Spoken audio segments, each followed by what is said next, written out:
аппликейшн руугаа ороод энэ fair гэж товч харагдаж байгаа. Энэ дээр дарна. За тэнгуут яг энэ нөгөө хайрцаг дээр байсан дугаараар орж ирж байгаа. Тийм байна. За тэнгуут та энэ дээрээ дарчихна. Окей дараад. За амжилттай боллоо гэж гарч байна. Энэ дээр таны нөгөө нэг төхөөрөмжнийхэн дугаар нь мөн ялгаа ахгүй харагдаж байгаа. За тэгмэд одоо энэ өөрийгөө нэг цагийн дараа юу яана гэсэн тохируулга нь хийж дуусна. Тэгсний дараагаас энэ дээр нэмэлт мэдээллүүд нь гараа авчнаа. Хэд хоногийн дараа солих вэ гэдэг мэдээллүүд нь гараа явна. За энэ дээр болохоор та өөрийн аккаунт руугаа ороод хэлээ бас монгол хэл дээр болгох боломжтой. Монгол болгочихгүй. Монгол хэл дээр хэрэглэх учраас илүү хэлбэр хүмүүстэй. За ингээ ялгаахгүй.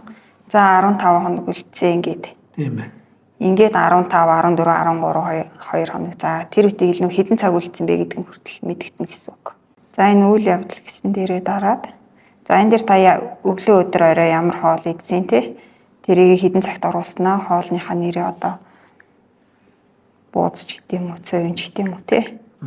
Ингэж оруулж өгөөд бууз гэж оруулж өгөө. За хэдэн грамм бууз идсэн те. Та ойролцоогоор тэрийг яачин өөрсөсний агуулмж нь ямар байсан бэ гэдгээ оруулж баталгаажуулаад хадгалгаа дараад ангууд.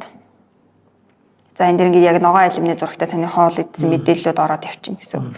За муу ялгаа ахгүй энэ дэр нөгөө ямар дасгал хийдгүү, ямар имийг хэдэн миллиграммаар уудгүү, хэдэн нэгж инсулин тарьдаг вэ гэх жишээ нь ингээд хадгалаад бүх мэдээлэл оруулах юм бол яг ингэ таны график дээр нэгдсэн мэдээлэлтэй болчихно гэсэн үг.